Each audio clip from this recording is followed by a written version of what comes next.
네, 사도행전 두 번째 강의입니다. 이번 시간은 10장부터 15장까지 일단 그렇게 강의해 보도록 하겠습니다. 10장에 가게 되면 베드로가 이제 그 고넬료 집에 방문한 사건이 기록되어 있습니다. 베드로가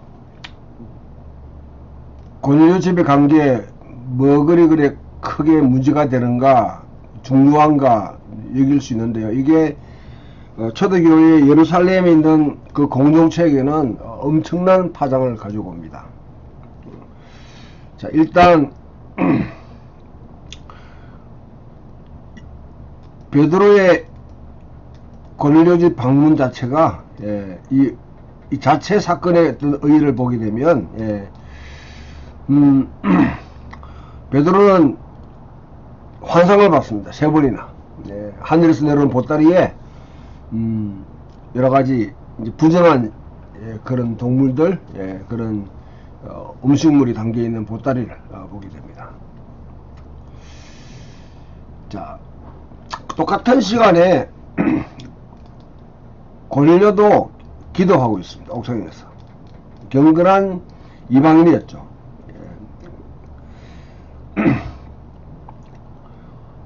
근데 그때 이 기도문 자체가 너의 기도가 상달되었다. 너의 구제와 기도가 상달되었다. 이거는 그 제사에 해당하는 그런 내용은 너의 이 유대인이 아닌 이방인이 이 회당에 출입하면서 그와 같이 야훼 하나님을 유대에 귀의한 사람들을 이 경건한 유대인이라 그렇게 하는데요. 이들은 성전 예배에 참석하지 못했습니다. 성전 제사에. 이방인의 뜰까지만 그들은 갈 수 있는 것이죠. 그런데 그 집에서 했던 이런 구제와 기도가 너 제사가 상달됐다, 받아들여졌다, 그렇게 하는 거죠. 그 베드로에게 이것을 보고 하나님께서 내가 정하다고 하는 것을 네가 부정하다 하지 마라. 이 소위 말한 정결법에 대한 아주 중요한 이슈가 등장하는 것이죠. 유대인들은 이방인들과 함께 식탁을 함께 하지 않았습니다. 교제하지 않았습니다. 이 문제도 역사적으로 논란이 있습니다만은 일단 예외 상황이 있다 할지라도 기본적으로 당시 유대인들은 그 정결법을 지키면서 이방인 아니면 죄인과 함께 식탁 교제를 하지 않았습니다. 그 이유는 일단은 그들이 참여하게 된 고대사의 모든 식사는 다 신전에서 이렇게 이방인들의 식재료들은 봉헌한 것들이 그렇게 올려지기 때문에 이방 신들의 어떤 그런 영향을 받는다. 이방인 우상숭배의 영향을 받는다는 것도 있고요. 두 번째로는 근본적으로 유대인들 지금 그들이 함께 식탁 교제하는 자들은 미래에 있을 메시아 대잔치에 참여할 자라고 보는 것이죠. 역으로 말하면 미래의 대잔치에 거기에 함께하지 못할 자와는 지금 식사를 자기들이 판단하기에 그들과는 식탁 교제를 하지 않습니다. 그 베드로는 고넬료가 이방인이기 때문에 그와 같이 부정하다고 생각하는 것이죠. 자, 이 일이 가고 난 뒤에 그 다음에 베드로가 두 번째로 이제 하나님의 계시를 받아서 고넬료 집에 갔습니다. 갔을 때에 이방인과 유대인이 함께 교제하는 것은 불법이다 고 분명히 이야기를 해요. 사도행 10장 38절에. 그래서 하나님 그 한계를 깨놓고 성령을 복음을 전할 때 성령을 갖다 부었습니다. 고넬료 집안에서 이와 같이 했던 그 베드로의 복음 설교는 사실 이 복음 설교는 모든 초대교회 캐리그마의 근본 하나였던 기본이라 생각하면 됩니다. 이방인 지역에 이방인에게 복음을 전할 때 어떻게 해야 되는지 그것을 잘 보여주고 있는 하나의 샘플이죠. 이 고넬료의 복음 전도가 베드로가 고넬료 집에서 했던 이 메시지가 사실 마가복음의 기본적인 구도와 같습니다. 앞에도 제가 마가복음 할 때 설명을 드렸을 텐데요. 이 마가복음의 구도는 사실 이사야 40장에서 55장의 구도를 소위 말하는 제2사의 구도를 가지고 있습니다. 마가가 아마도 베드로가 곳곳에 가면서 기본적으로 전했던 그 복음의 핵심 내용을 이 사도행 10장에 담고 있는데요. 이 복음을 전했을 때의 성령입니다. 첫 번째, 이 정결법, 이방인을 어떻게 대해야 될까? 두 번째, 이와 같이 복음 전도를 메시지를 전했을 때 성령입니다. 그러니까 세 번째로 베드로는 세례를 줄 수밖에 없었죠. 사도행전에 나타나는 이 세례는 그 고넬료만 주는 것이 아니라 고넬료 집에 있는 모든 사람 다 그렇게 주게 됩니다. 종이나 친구들이나 가족들 다 포함해서. 왜냐하면 고대 사회는 가족이라는 이 범위가 떠나버리면 아무것도 아니다. 가장의 결정에서 종교나 다르면 여러가지 다 결정되기 때문에 고넬료의 핵심을 통해서 그 집안 전체가 세례를 받습니다. 자, 문제는 이렇게 뭐냐면 고넬료 집에 갔다 오고 난 뒤에 생겼던 문제입니다. 11장에 넘어가 보면 첫 번째는 예루살렘 공동체 내부에서 굉장한 베드로를 비난합니다. 네가 왜 이방인의 집에 가가지고 식탁 교제했냐. 그러니까 베드로는 성령께서 자기의 어떤 그런 환상을 봤던 이야기를 이야기하고 성령께서 임하셨다. 세례를 주지 않을 수 없었다. 그렇게 변명합니다만은 예루살렘 교회 내부의 상위 강경파에 해당하는 이 바리새파 그리스도인들이 바리새파가 이미 그 당시에 초대교회에 많이 들어와 있다는 것을 보여주는 것이죠. 굉장히 강한 반발을 합니다. 이 반발을 왜 하느냐는 12장에 가보면 이렇게 우리가 볼 수 있는데요.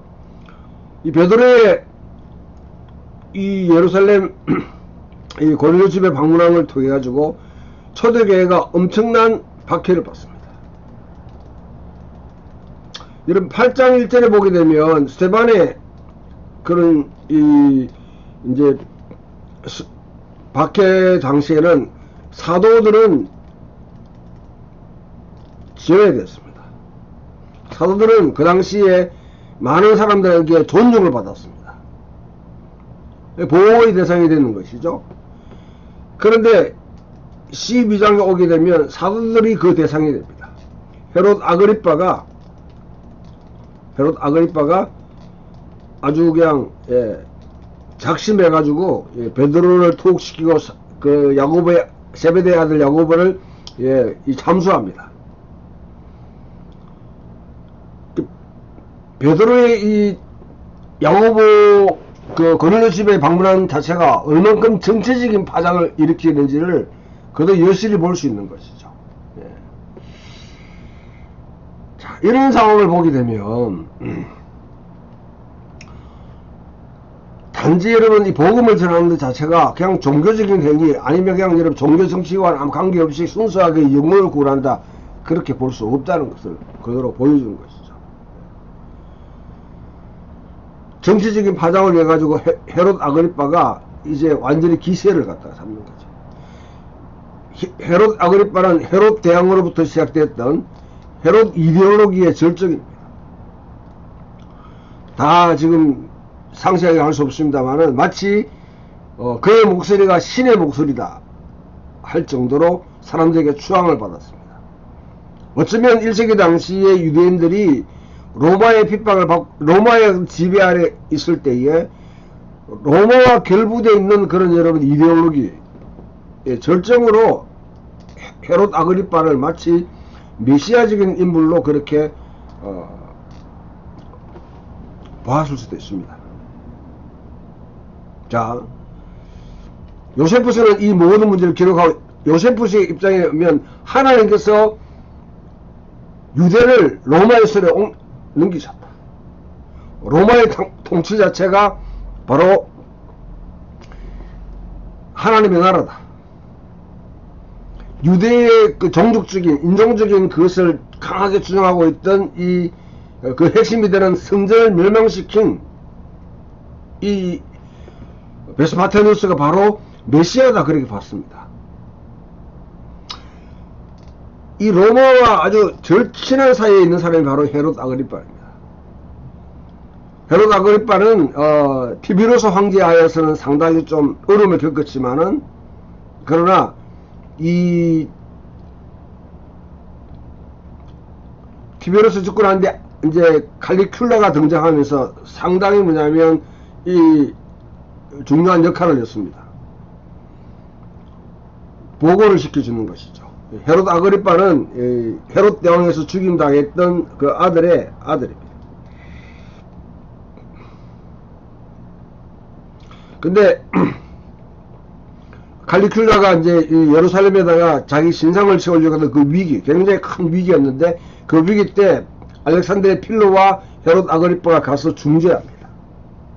그래서 상당히 그 로마와 로마 황실과 유대 사이의 중간에 막한 어떤 그런 그 중재 역할을 하는 그런 외교적인 또 정치적인 그 기억고 그 다음에 칼리큘라 황제 이후에 들어섰던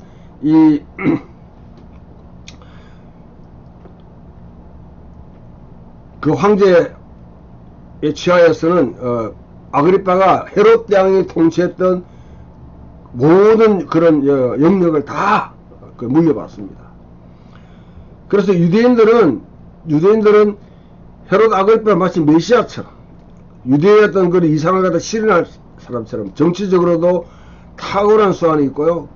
그 다음에 유대의 경건에 대해서도 상당히 깊이 있는 랍비 문은 또 요세푸스의 문을 읽어보게 되면 그 토라를 읽으면서 거기서 막 눈물을 흘리고 마치 신명기 17장의 왕의 도 왕이 직접 토라를 읽고 서면서 거기 회개하는 그런 장면도 보입니다. 유대인의 종교적인 또 민족적인 정서를 너무너무 깊이 잘 알고 있으면서도 로마와 로마 평화를 이루면서 유대인의 번영을 가져올 수 있고 안정을 가져올 수 있는 인물로 생각했습니다. 헤롯 이데올로기, 헤롯 땅 이데올로기의 절정이 바로 헤롯 아그리빠예요. 이 헤롯 아그리빠가 이제는 때다. 그 전까지는 사도들이 상당히 민심 그 백성들의 어떤 그런 지지를 받았기 때문에 손을 대지 못했는데 베드로가 고린도 집안에 갔다. 이 소문이 쫙 펼쳐집니다. 뭐 데스특필 되고 조중동을 비롯한 MBC, KBS 등등 확 해가지고 사람을 완전 난리 찍는 여론몰이 하는 그와 같은 운동이 여기서 다 펼쳐지는 거지. 그 헤롯 아그리빠가 그때 힘을 얻어가지고 어떻게 합니까? 베드로를 투옥시켜버리고 야곱으로 참수해버릴 거예요. 교회를 핍박합니다. 사도들이 핍박을 받는 거라서. 하나님께서 이 헤롯 아그리빠를 아주 그냥 신의 심판을 받게 만드는 거예요. 신성모독에 가깝게 자기가 신의 목소리가 있을 때 겸손하게 그렇게 반응해야 되는데 마치 자기가 신적인 존재처럼 행동했기 때문에 하나님이 충을 보내서 갑자기 복통을 일으키고 죽게 만듭니다. 자, 이런 여러분 상황들이 보게 되면 단순하게 베드로가 고린도 집에 가서 복음을 전했다. 이게 그냥 하나의 그냥 선교하는 이 선교의 사건을 통해서 아주 평지 풍파를 일으키는 엄청난 정치적인 어떤 그런 후폭풍을 몰고 오는 그런 사건이었습니다. 그와 동시에 예루살렘의 리더십 자체가 바뀌어버립니다. 예루살렘 교회의 리더십 자체가. 이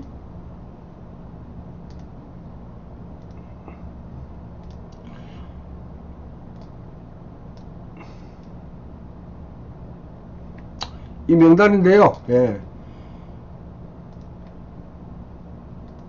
예루살렘 교회에 이 베드로가 이제까지는 예루살렘 교회의 어떤 지도자로서 활동하다 베드로가 그와 같이 이제는 대중적인 공격을 받게 되는, 그리고 투옥됐다가 이제는 천사에서 풀려나고 난 뒤에 베드로는 이제는 각 지역을 돌아다니며 유대인 공동체에 복음을 전하는 선교사로서 활동하게 됩니다. 예루살렘 교회는 야고보의 지도 리더십 안에 들어가게 됩니다.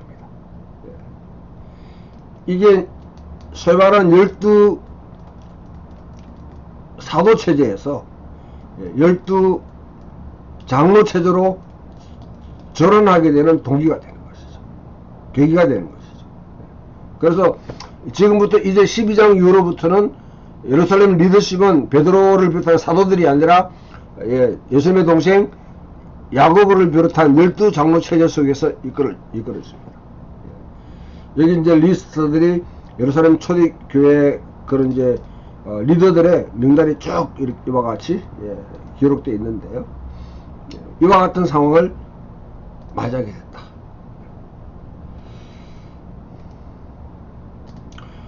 그런 상황 속에서 이제 13장에 넘어가기는 그때부터 13장에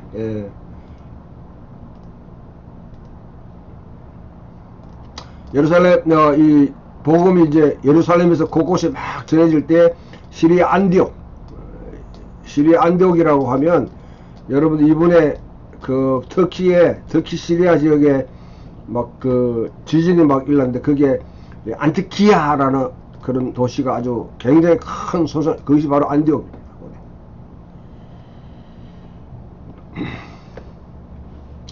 13장에 보게 되면 초대교회가 복음을 전할 때에 이 안디옥 공동체, 거기에 중요한 뭐냐면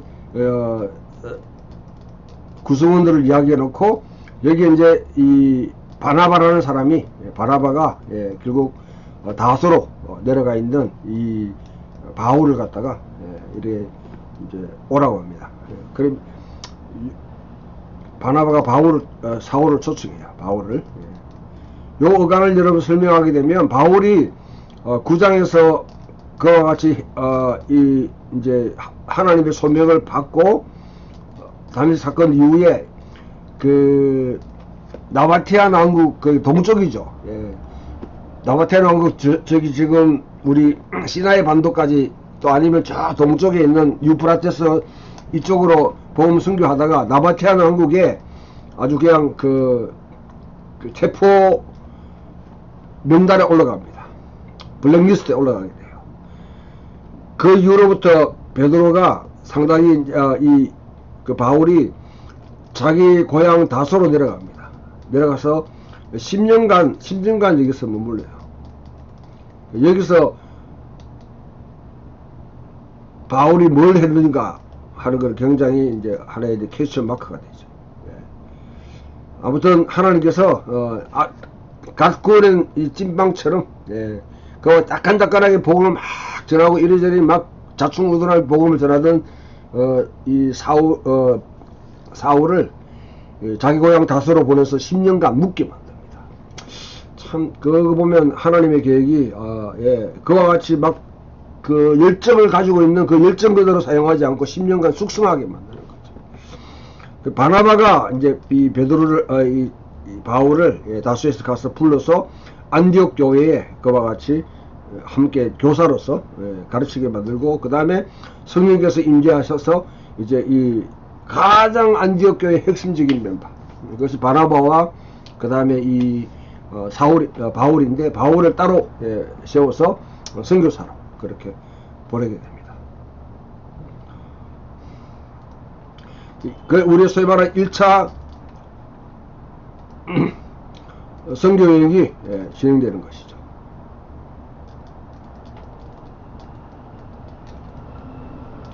1차 선교 여행 자체가 굉장히 보게 되면 바울이 바나바와 바울이 익숙하게 알고 있는 지역, 그 지역으로 그렇게 이 바울의 이 선교 과정은 이 도표를 보면 아는데, 여기 이제 시리아 안디옥입니다. 이게 다소고요. 바울이 속해 있던, 바울이 자랐던 곳이 이 길리기아의 이 지역입니다. 프리기아, 밤필리아, 길리기아, 이 지역을 갖다가 이제 아시아라 그렇게 아시아라, 요 시리아 지역이고요. 구브로 자체는 시프루스죠. 이곳은 그 바나바의 그와 같은 고향입니다. 그래서 여기서 구브로를 갔다가 구브로에서 이쪽으로 가서 안디옥, 비시디아 안디옥이라는 굉장히 중요한 도시죠. 이 도시에서 루스드라를 거쳐서 이제 더베까지 이어지는 아주 중요한 교통로입니다. 이 지역까지 쭉 복음을 전하고 다시 돌아서 오는, 이게 이제 1차 선교여행 지역입니다. 자, 이 지역에 이와 같이 복음을 전했던 그것이 1차 전도 여행인데, 이게 어떤 의미가 있는가?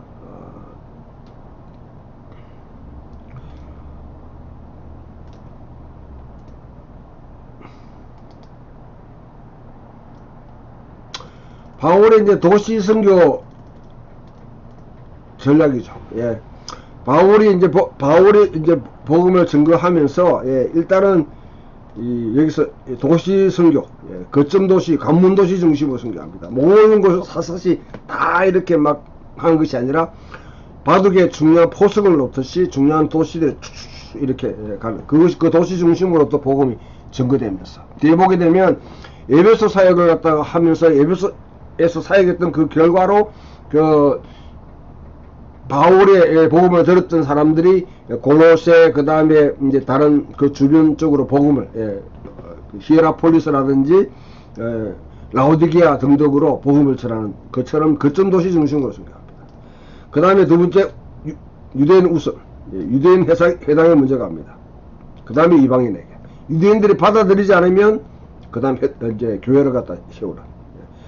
세 번째로는 각 도시의 종교, 문화, 정치, 경제적 상황에 적절하게 맞춰서 선교합니다. 유대인들에게는 유대인에게, 이방인에게.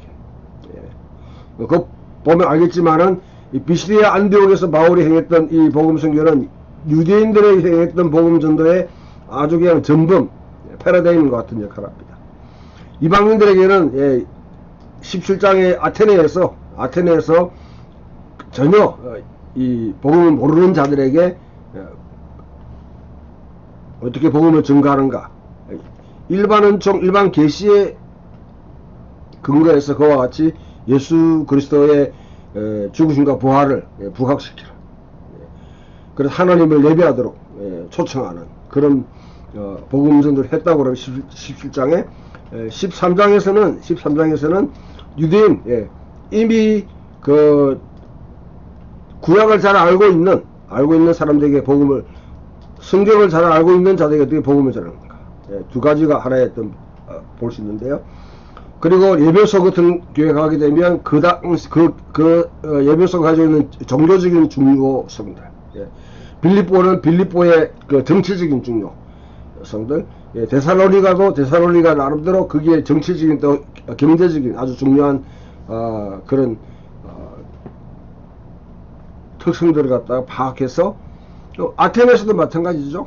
고린도도 마찬가지고 각 지역에 맞는 눈높이에 맞는 그런 선교를 했어요. 그 다음에 네 번째로 자비랑 선교를 했어요. 자기 스스로가 후원을 받지 않고 그와 같이 직접 일을 하면서, 그 이유는 이방인들에게 정말 대가를 지불하지 않는 값없는 그런 은혜 복음을 전하기 위해서 직접 일을 합니다. 그렇게 하는 이유는 그 당시에 돌아다니던 신익 필라소퍼들, 그 견유학파라고 그러죠. 견유학파. 이들과 같은 모습으로 보이지 않기 위해서 아주 이들은 뭐냐면 그냥 책임 없는 말을 막 다른 사람을 부추치고 막 이렇게 뒤집어 놓는 말을 하고 아무 책임도 지지 않고 다른 것을 갚으리고 뭐 넉넉한 노답돈이나 받고 대접이나 받고 그렇게 했던 아주 이런 경유학파와는 달리 책임있게 자기가 세웠던 공동체를 돌아보고 그 유모와 같이 때로는 아버지와 같이 돌아보는 그런 책임 있는 모습을 보입니다. 자기가 복음을 전거했던 자들에게 마치 자기 생계를 위해서 그 복음을 증거하고 그들을 이용하는 것 같은 그런 느낌을 받지 않겠어. 고린도 같은 교회에서는 오히려 바울이 후원을 받지 않기 때문에 오해를 많이 받았어요.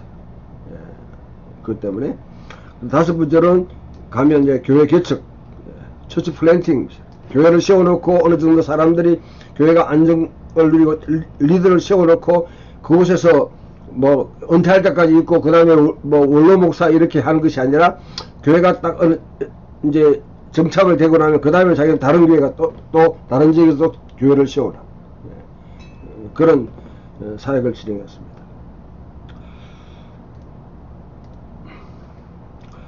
이런 사역들 속에 이 13장 14장에서는 이방인의 빛으로서 이제 이 안디옥 교회에서 선교사가 파송되고요. 파송되고 맨 처음에 구브로 키프로스에 가서 거기서 이제 복음을 전합니다. 거기에 만났던 사람이 바로 바울과 비싼 이름을 가지고 있는 이 세르기오 파울루스라는 이 사람, 이 총독을 만나게 돼요. 이 사람이 또 뭐냐면 이 비시리아 안디옥 출신입니다. 그래서 나중에 어쩌면 이 구브로의 이 이제 세르기오 파울루스의 어떤 그런 이제 후원 속에서 이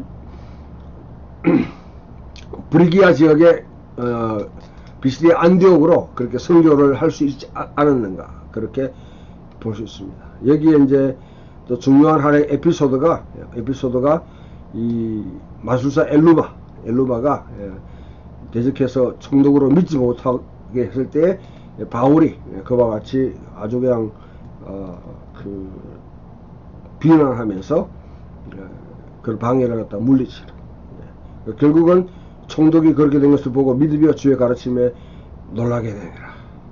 이와 같이 구브로 이제 사역을 끝내고 난 뒤에 그 다음에 이제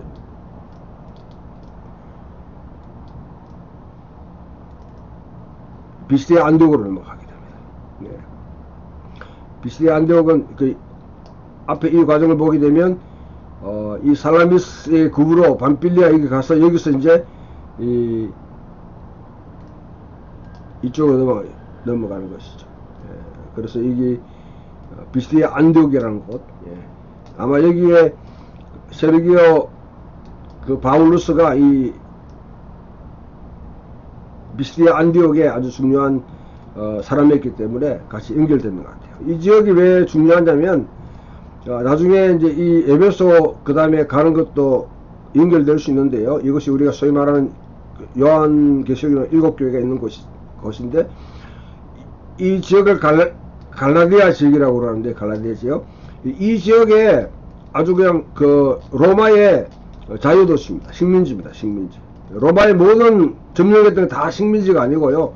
식민지는 로마의 직접 식민지는 빌립보 그 다음에 이 안디옥 이런 도시들만이 로마의 식민지예요. 로마의 식민지 특권을 부여되고 이거는 로마 황제 숭배가 상당히 뿌리를 내리고 로마의 충성도가 굉장히 강조되는 곳인데 하나님께서 다른 지역보다는 이 지역에 빨리 급파를 하시는 거죠. 급파를 해서 그와 같이 비시리아 안디옥에 있는 유대인들을 바탕으로 그렇게 복음을 전하게 그렇게 하는 장면을 보게 됩니다.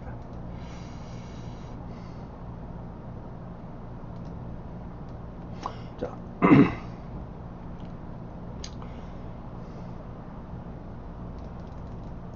구부로 선교 이제 이 비스티아 안독에 가서 그 안식일에 복음을 전하고 그 가운데 복음을 전하는데 바울이 이스라엘 사람들과 하나님을 경외하는 자들 봐라. 이 하나님 경외자, 하나님 경건한 이방인 경외자. 이 사람들은 이스라엘 사람들은 유대인들을 이야기하는 것이고요. 하나님 경외자는 이방인으로서 해당 예배에 참여하는, 할례를 받지 않고, 중간에 이제 뭐 개종자가 있겠죠. 개종자.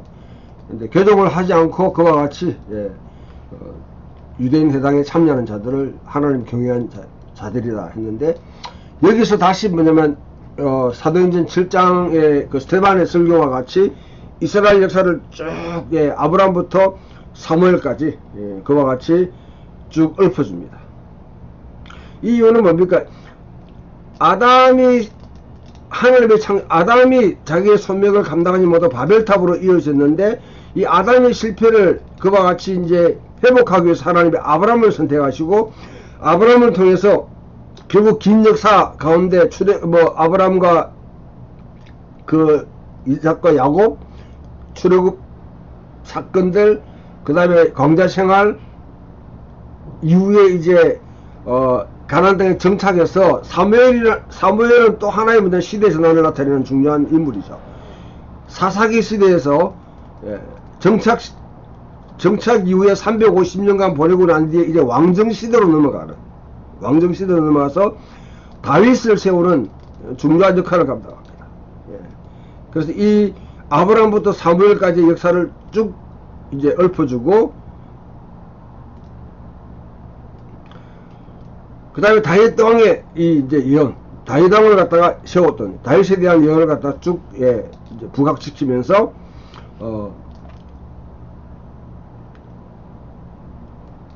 다윗에 이렇게 했던 이 예언 중에 하나님께서 다윗에 대한 이 언약, 다윗의 후손, 이 바로 예수다.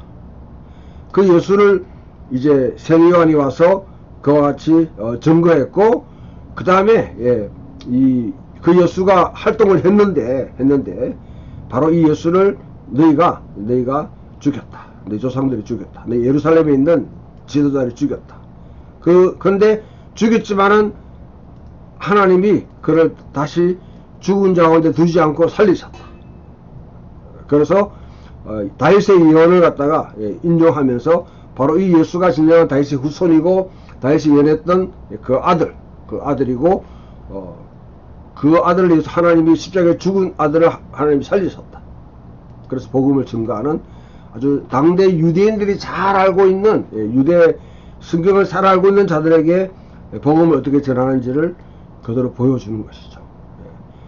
비스티아 안디옥에서 이와 같이 복음을 전하고 난 뒤에 그 다음에 이고리온, 그 다음에 누스드라, 뭐 이제 이 지역에 가서 그와 같이 복음을 쭉 전하고 난 뒤에 돌아왔습니다.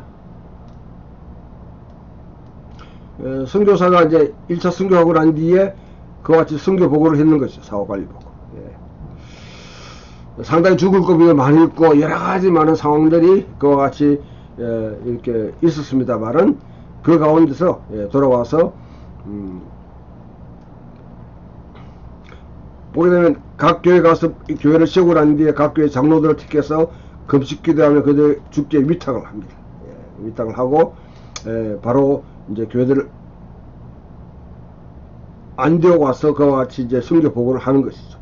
선교 보고를 했는데 14장까지 이제 이런 사역들을 쭉 펼쳤는데 15장이 이제 중요합니다. 15장에 가면 이 사도행전의 중요한 하나였던 13장, 자 9장에서 바울이 새로운 선교의 소명을 받게 되고, 13장에는 이제 10장에서는 베드로를 통해서 이방인 선교에 대한 하나의 이제 크랙을 내는 거죠. 아주 굳게 있던 유대인 사이에 또 초대 그리스도인들조차도 유대적인 어떤 그런 상황 속에 막 이방인에 대한 굉장히 뭐냐면 딱 문이 닫혀 있었는데 거기에 크랙을 중대한 크랙을 내는 것이 바로 베드로가 고린도 집안에 가서 복음을 전한 사건입니다. 이 이후로 12장에 하나님께서 예루살렘 공동체를 확 뒤흔들어 버린 거죠. 뒤흔들어 버리니까 사도들이 이때까지 예루살렘에 모여있던 사도들이 뭐하냐 도대체 얘기해. 응? 너희가 이곳에 머물 거냐 이 말이죠. 그래서 사도들이 이제부터는 12장로들에게 예루살렘 교회를 맡기고 난 뒤에 선교사로 사방팔방으로 다 어디서 복음을 전도하기 시작합니다. 자, 이 상황 속에서 결국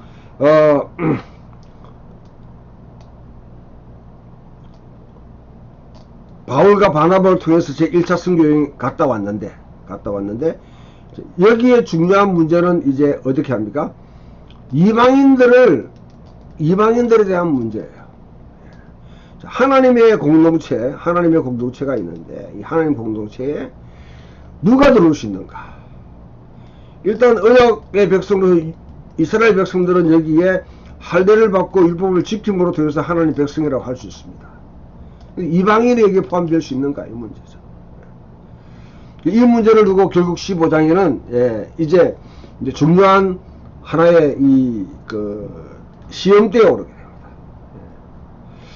당대에 이 유대 그리스도인들 그 가운데 특히 바리새파 강력한 바리새파 계통의 이 그리스도인들은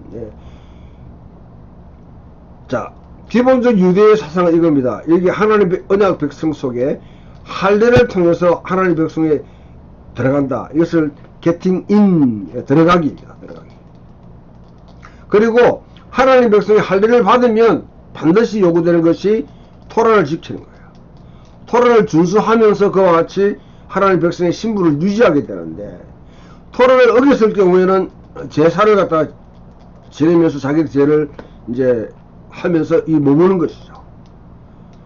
그러면 이 하나님의 백성으로 들어오기 위해서는 반드시 필요한 게 할례입니다. 할례. 앞에도 제가 설명했지만 할례 그 다음에 안식일 음식 규정은 이미 마카비 그런 시대의 민족적인 트라우마로 자리 잡고 있는 잘못 건드리면 아주 과잉반응하게 되는 아주 중요한 그런 이슈들인데요. 이 문제에 대해서는 결코 타협함이 없었습니다.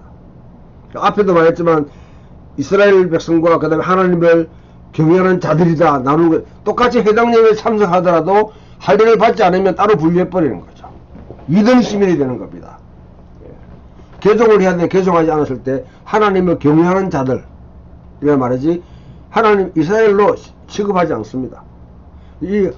그런데 지금 뭐냐면 유대인들은 할례를 받고 그 다음에 토라를 준수하고 아무리 여러분 그리스도를 믿는다 할지라도 믿음 자체는 이 유대교라는 이 울타리 안에서 뭐냐면 다양한 앞에도 말씀드린 다양한 여러가지 이 종교적인 종파가 있었어요. 그리스도인으로서의 뭐냐면 자기들의 특징을 말할 때 그때 믿음으로 뭐냐면 살아가는 것이 유대교라는 이 울타리 안에서 그것이 당시 유대 그리스도인들이 주장하는 바였습니다. 그러나 바울의 생각은 전혀 달랐습니다. 바울은 바울과 바나바를 비롯해서 예수를 믿게 되면 토라를 이거는 유대인들에게 할례를 받고 토라를 준수하는 것은 유대인들에게 주어진 하나의 하나님 백성이 됨 하나님 백성 신분을 유지하는 하나의 방식이지 이방인들은 여기에 해당되지 않는다는 것이죠. 이방인들은 단지 예수를 믿음으로 하나님 백성이 된다. 이스라엘 백성의 아브라함의 후손으로 그렇게 이제 영입된다. 접붙임 받는다. 그와 같이 주장, 이 두 가지가 딱 이와 같이 첨예하게 뭐냐면 서로 갈등이 일어나게 됩니다. 이 문제를 다루고 있는 중요한 책 중에 한 개가 갈라디아서가 되겠죠. 갈라디아서가 이 상황을 반영하고 있는데 갈라디아서와 사도행전 그 15장 이 예루살렘 대공예가 아주 중요한 어떤 서로 보완하는 자료가 되는데 자 어떻게 해야 되는가? 왜냐하면 바울과 바나바가 1차 순교행을 통해서 그와 같이 갈라디아 지역에 가지고 열심히 복음을 전가하고 돌아왔는데, 뒤에 이 예루살렘에서 내려왔던 이 이제 유대주의자들이 가서, 너희가 예수 믿는 것으로 하나님 백성 될 수 없다, 구원받을 수 없다, 할례와 토라를 율법을 지켜야 된다, 모세의 율법을 지켜야 된다, 그 요구를 하는 것이죠. 자, 그런 데 대해서 바울이 굉장히 분노합니다. 바울이 선교했던 이 지역에 이 유대주의자들이 가서 다 깽판을 당하는 거죠. 바울의 복음은 너무 쉬운 복음이다. 그렇게 해서 하나님 백성 될 수 없다. 그럼 어떻게 되느냐? 좀 엄격하게 할례를 받고 토라를 준수해야 된다. 믿음이라는 그 다음에 유대인으로서 하나님의 언약 배우고 살아가는 방식이지, 그것이 할례와 토라를 준수하는 걸 대체할 수 없다. 이런 갈등을 이제 일으키기 때문에 이 문제를 해결하기 위해서 그와 같이 이제 예루살렘 대공회가 열립니다. 15장에. 대공회는 첫 번째 모여가지고 그와 같이 노래할 때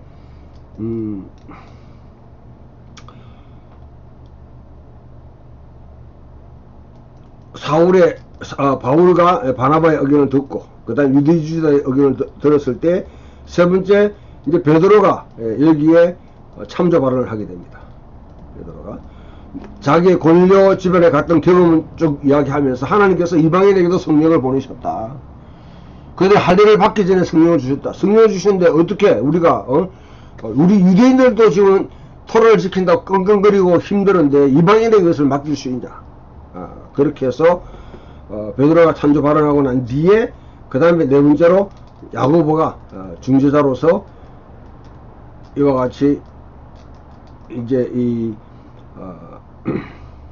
아모스 메시지를 들면서 다윗의 무너진 장막을 일으키기로 하는 결정하시는데, 이방인들에게 우리 유대인과 똑같은 그런 부담을 주는 것은 부당하다. 그렇게 해서 하나의 타협판을 만들어낸 것이죠. 타협판이 바로 예루살렘 공개의 결의문인데, 목매어 죽인 것, 피 흘린 것, 그 다음 우상숭배하는 것, 간음하는 것, 이 네 가지를 갖다가 이거는 네 가지 조항을 이야기합니다. 이 네 가지 조항은 우상숭배, 간음하는 것, 피 흘리는 것, 그 다음에 목매어 죽인 것, 이 네 가지를 지키는 것. 이거는 레위기에서 이스라엘 경내 내에 거주하고 있는, 이스라엘 경내에 거주하고 있는 이방인들이 요구하는 요구사항입니다. 그 사항들처럼 이와 같이 부과해서, 마치 이제 야고보의 이스라엘이라는 이 자리 속에 들어온 이방인들로 그들이 이스라엘 백성과 함께 거주하기 위해서는 반드시 지켜야 될 네 가지 항목을 이야기하면서 서로 타협판을 그렇게 만들어내는 것이죠. 그렇게 해서 이제 복음이 서로 간에 바울도 그 다음에 바나바도 그 다음에 유대인들도 똑같이 다 이 합의문에 찬성을 하고 서로 기쁘게 여기면서 두 번째 제2차 선교여행이 진행되는 그 모습으로 보입니다. 근데 여기서 이제 중요하게 하는 이슈가, 첫 번째는 여러분들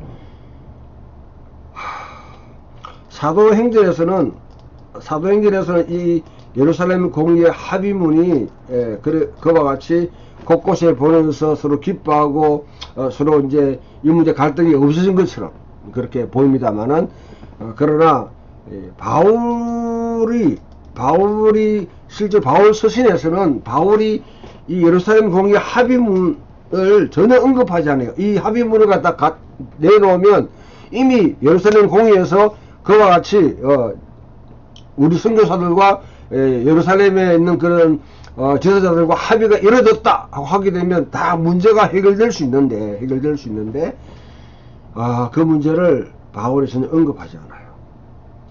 그래서 학자들이 바울이 여기에는 사실은 동의하지 않았다 그렇게 하기도 하는데, 근데 그런 여러분들이 사도행전의 누가가 뭐냐면 기독교 역사를 쓰는 것과 바울이 실질적으로 자기 사역에 대해서 자기가 이제 바울이 개척한 교회 편찬한 것이 상황이나 심정이 다 다릅니다. 이걸 동일하게 그렇게 딱 두는 것은 문제가 있는 것이죠.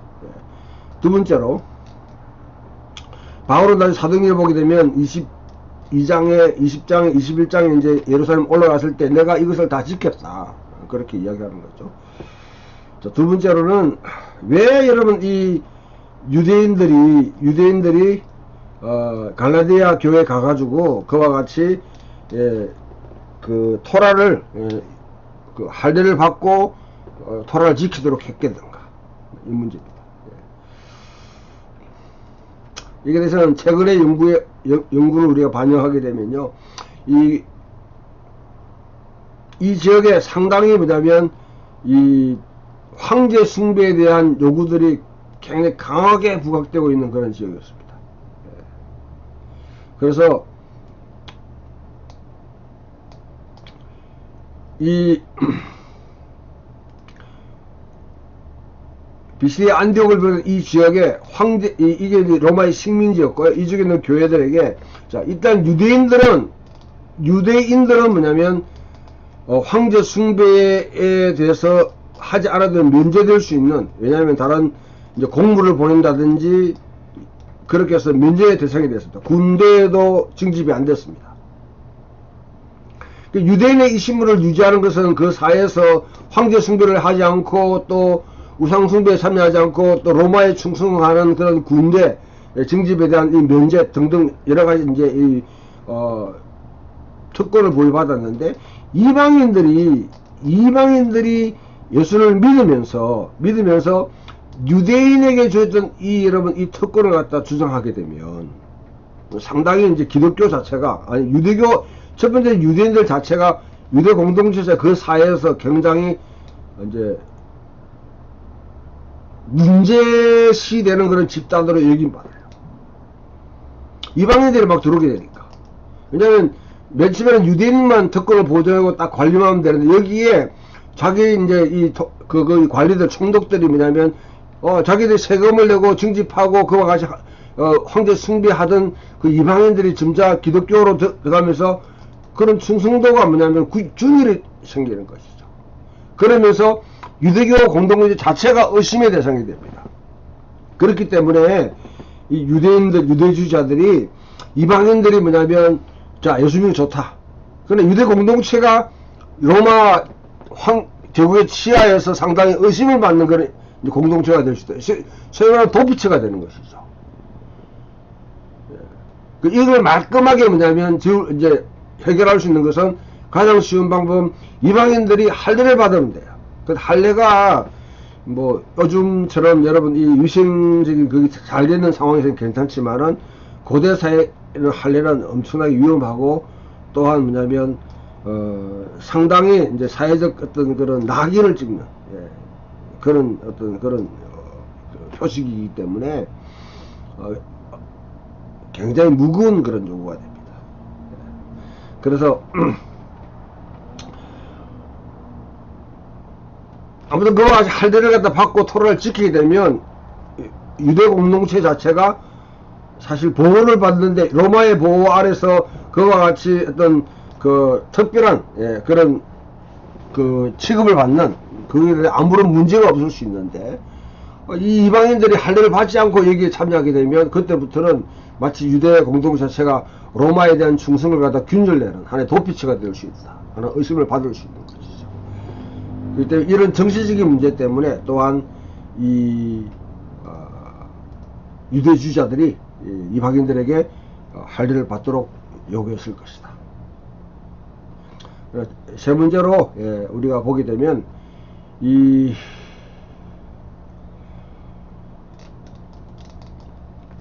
합의 정신, 우리 특히 한국 기독교가 아주 자기들 주장만 막 하고요. 그 다음에 딱 교회 자체가 사실 지금 이 사회도 뭐 보수 진보, 그 다음에 뭐 좌파 우파 등등 이렇게 딱 진영 논리에 의해서 뭐 상대편이 아무리 해더라도 인정을 하지 않는 이런 아주 잘못된 어떤 상황 속에 이 진영 논리에 빠져 있는데요. 이 여기에 기독교도 똑같은 거 같아요. 기독교. 우리 교회도. 우리와 좀 색깔이 다른 종류의 여러분, 다른 교파, 다른 거기에 대해서 서로가 통합되지 않고 비난하고 뭐 그렇게. 비관적으로 여러분 우리가 뭐 이제 이전까지 교파에 대한 그런 이 울타리들이 그렇게 강하게 주장되지 않지만은, 그러나 다른 형태로, 첫 번째는 정치적인 형태로, 쉽게 말하면 진보적인 이 그리스도인과 또 소련 태극기 부대와 같은 아주 극우적인 기독교인 사이에 아주 그냥 이게 지금 우리나라의 정치 현실 가운데 아주 뚜렷하게 드러나고 있는 하나의 현상이고요. 두 번째, 이제 이런 이슈들이 결국은 여러분 이와 같이 동성애라든지 아니면 또 그 이슬람을 대하는 태도, 이 협오, 그런 문제에서 그냥 부각된다든지요.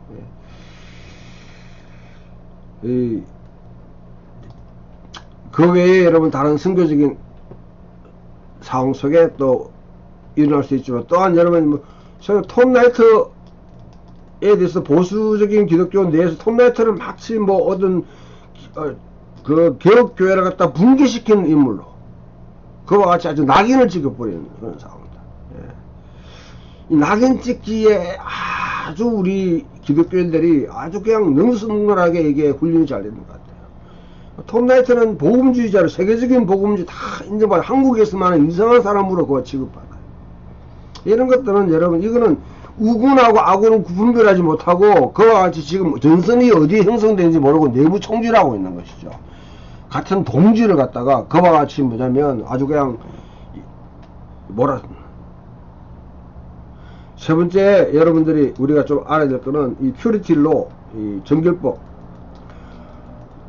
정결법이 강하게 주장되는 곳에는 항상 여러분 이게 내 울타리 찾기가 있는 거예요. 울타리 찾기. 이 울타리 찾기를 열심히 하는 그 상황은 뭐냐면, 그 공동체가 위기 상황에 있다는 증거예요. 서로 위기의식을 느낀다.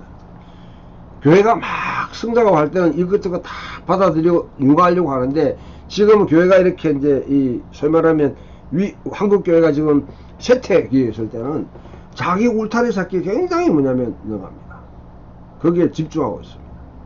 그러다 보니까 누가 진짜냐 아니냐 이런 문제를 막 가려내는 이런 상황에 빠졌는데, 이거는 아주 안 좋은 상황이죠. 네 번째, 이제 마지막으로 말씀드리면